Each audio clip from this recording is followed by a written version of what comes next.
नमस्कार। विमर्श के इस अंक में आपका स्वागत है। आज हम राजनीति की शतरंज पर बिसात बिछाएंगे चूरू जिले की। राजस्थान की राजनीति का जब जिक्र होता है तो शेखावाटी की चर्चा अपने आप ही केंद्र में आ जाती है।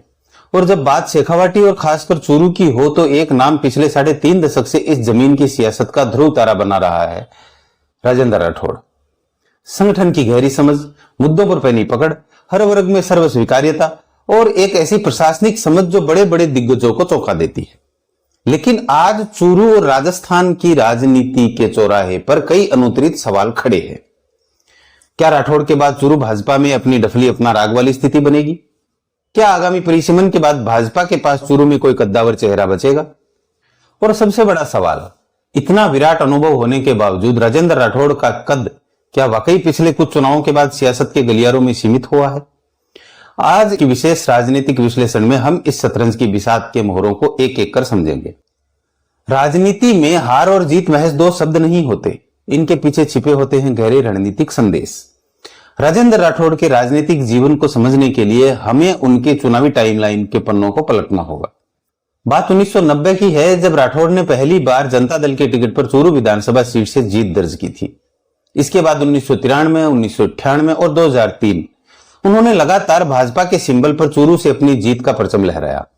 साल 2008 में एक रणनीतिक बदलाव के तहत वो तारानगर गए और वहां भी कमल खिलाया। 2013 और 2018 में वो फिर चूरू लौटे और जीत का सिलसिला जारी रखा। लेकिन इस शानदार सफर के पीछे कुछ बारीक राजनीतिक संकेत भी छिपे हुए थे। साल 2014 के लोकसभा चुनाव के समय से ही यह चर्चाएं थी कि राठौड़ को केंद्रीय राजनीति में जाना चाहिए, लेकिन वो राजस्थान की कैबिनेट और संगठनों को संभालने में ही रमे रहे। साल 2018 का विधानसभा चुनाव उनके राजनीतिक जीवन का एक टर्निंग पॉइंट माना जा सकता है। उस चुनाव में चूरू सीट पर भाजपा की हवा होने के बावजूद राठौड़ बहुत मामूली अंतर से बेहद कड़े मुकाबले में चुनाव जीत पाए थे। राजनीतिक पंडितों ने तभी भांप लिया था कि चूरू की जमीनी पकड़ में कहीं न कहीं स्थानीय समीकरण बदल रहे हैं। और फिर आया 2023 का विधानसभा चुनाव। राठौड़ अपनी पारंपरिक चूरू सीट छोड़कर एक बार फिर तारानगर की तरफ बढ़े, लेकिन इस बार इतिहास ने खुद को नहीं दोहराया। तारानगर के इस रण में उन्हें शिकस्त का सामना करना पड़ा। इस हार के राजनीतिक अर्थ बहुत गहरे निकले। सियासत के गलियारों में यह चर्चा जोरों पर आ गई कि क्या बार बार सीट बदलना उनकी कमजोर होती जमीनी पकड़ का संकेत था, या फिर इतना बड़ा राजनीतिक जीवन होने के बावजूद वो खुद के लिए एक ऐसी सुरक्षित सीट क्यों नहीं तैयार कर पाए जहां से उनकी जीत पर कभी कोई सवालिया निशान ही न लग सके। इस हार ने कहीं न कहीं दिल्ली के दरबार में उनके उस दावे को थोड़ा कमजोर किया जो उन्हें राजस्थान भाजपा का निर्विवाद चेहरा बनाता था। केंद्रीय राजनीति के दरवाजे जो उनके लिए खुल सकते थे वो इस एक चुनावी हार और राज्य की राजनीति तक ही सीमित रहने की जिद के कारण बंद ही रह गए। चूरू की राजनीति को समझने के लिए केवल राठौड़ का देखना काफी नहीं है। वहां एक और समानांतर शक्ति केंद्र रहा है, कस्वां परिवार। पिछले कुछ समय में चूरू ने जो सबसे बड़ा राजनीतिक हाई ड्रामा देखा वो था राजेंद्र राठौड़ बनाम राहुल कस्वां। यह सिर्फ दो नेताओं की जंग नहीं थी, यह राजनीति की दो अलग अलग शैलियों का टकराव था। एक तरफ राजेंद्र राठौड़ है जिनकी राजनीति का मूल आधार है संगठन। राठौड़ का मानना है कि नेता संगठन से बनता है, कार्यकर्ताओं की फौज से बनता है। उनकी संगठन क्षमता का लोहा विरोधी भी मानते हैं। आधी रात को भी किसी कार्यकर्ता के लिए फोन उठाना, नौकरशाही से सीधे टकरा जाना और पार्टी के भीतर गुटों को साध कर चलना राठौड़ की यूएसपी रही है। उनकी शैली शतरंज के उस खिलाड़ी जैसी है जो हर चाल चलने से पहले अपने प्यादों और घोड़ों की स्थिति को मजबूत करता है। दूसरी तरफ है युवा राहुल कस्वां। राहुल कस्वां की शैली आधुनिक जनसंपर्क, सोशल मीडिया कनेक्टिविटी और एक युवा बेदाग छवि पर टिकी है। कस्वां परिवार का चूरू की जाट राजनीति और ग्रामीण अंचलों में सीधा और गहरा प्रभाव रहा है। राहुल कस्वां ने खुद को एक ऐसे नेता के रूप में पेश किया जो सीधे जनता से संवाद करता है, जो दिल्ली में रहकर भी अपने क्षेत्र के विकास कार्यों की मॉनिटरिंग करता है। जब पिछले लोकसभा चुनाव में भाजपा ने राहुल कस्वां का टिकट काटकर पैरा ओलंपियन देवेंद्र झाझड़िया को मैदान में उतारा तो इसे राठौड़ की रणनीतिक चाल के रूप में देखा गया, लेकिन नतीजे चौंकाने वाले रहे। देवेंद्र झाझड़िया खेल की दुनिया के महानायक हो सकते हैं, लेकिन राजनीति की इस उलझी हुई बिसात पर वो जनता पर अपना गहरा प्रभाव नहीं छोड़ पाए। ग्रामीण मतदाताओं ने झाझड़िया को पार्टी के उम्मीदवार से ज्यादा एक थोपे गए चेहरे के रूप में देखा, जबकि राहुल कस्वां ने सहानुभूति लहर और अपने मजबूत व्यक्तिगत प्रभाव के दम पर बाजी मार ली। इस घटनाक्रम ने यह साबित कर दिया कि चूरू में केवल संगठन के भरोसे किसी भी चेहरे को नहीं जिताया जा सकता। यहां व्यक्तिगत जनाधार और सामाजिक समीकरण आज भी सबसे बड़े फैक्टर है।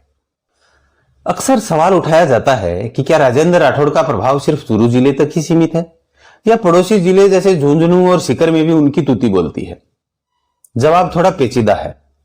अगर संगठनात्मक स्तर पर देखें तो झुंझुनू और सीकर के भाजपा कार्यकर्ताओं में राठौड़ का भारी सम्मान रहा है। जब भी इन जिलों में कोई बड़ा संकट आया है या टिकट वितरण की बात हुई है तो राठौड़ की राय को तवज्जो दी गई है। लेकिन जब बात जमीनी जनाधार और रैलियों को वोटों में बदलने की आती है तो वहां की कहानी अलग हो जाती है।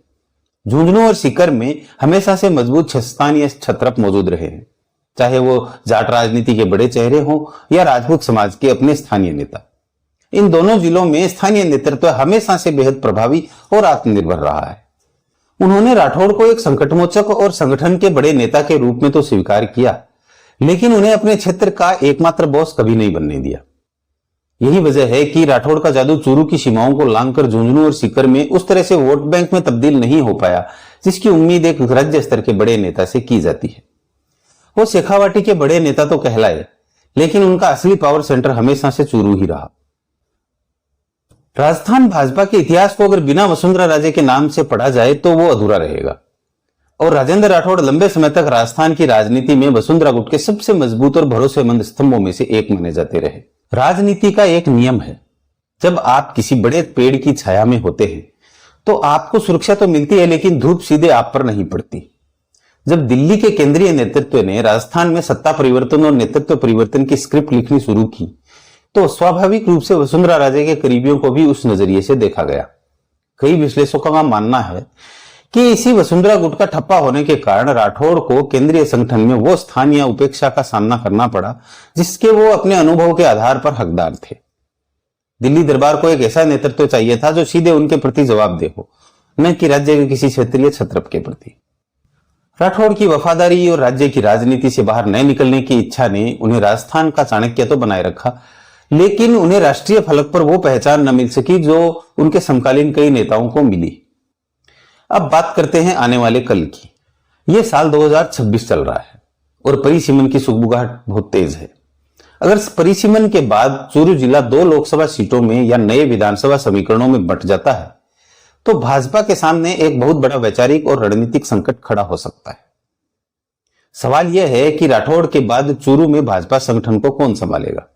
सच यह है कि जिले में राठौड़ के अलावा किसी भी दूसरे भाजपा नेता की जमीनी पकड़ इतनी मजबूत नहीं है जो पूरे जिले को एक सूत्र में बांध सके। भाजपा के बाकी स्थानीय नेता या तो अपने अपने विधानसभा क्षेत्रों तक सीमित हैं या फिर उनकी स्वीकार्यता सर्व समाज में नहीं है। अगर साल 2028 के आगामी विधानसभा चुनाव की रणनीति की बात करें और भाजपा कोई नया युवा और कद्दावर चेहरा सामने नहीं लाती तो चुनौतियां पहाड़ जैसी हो सकती है।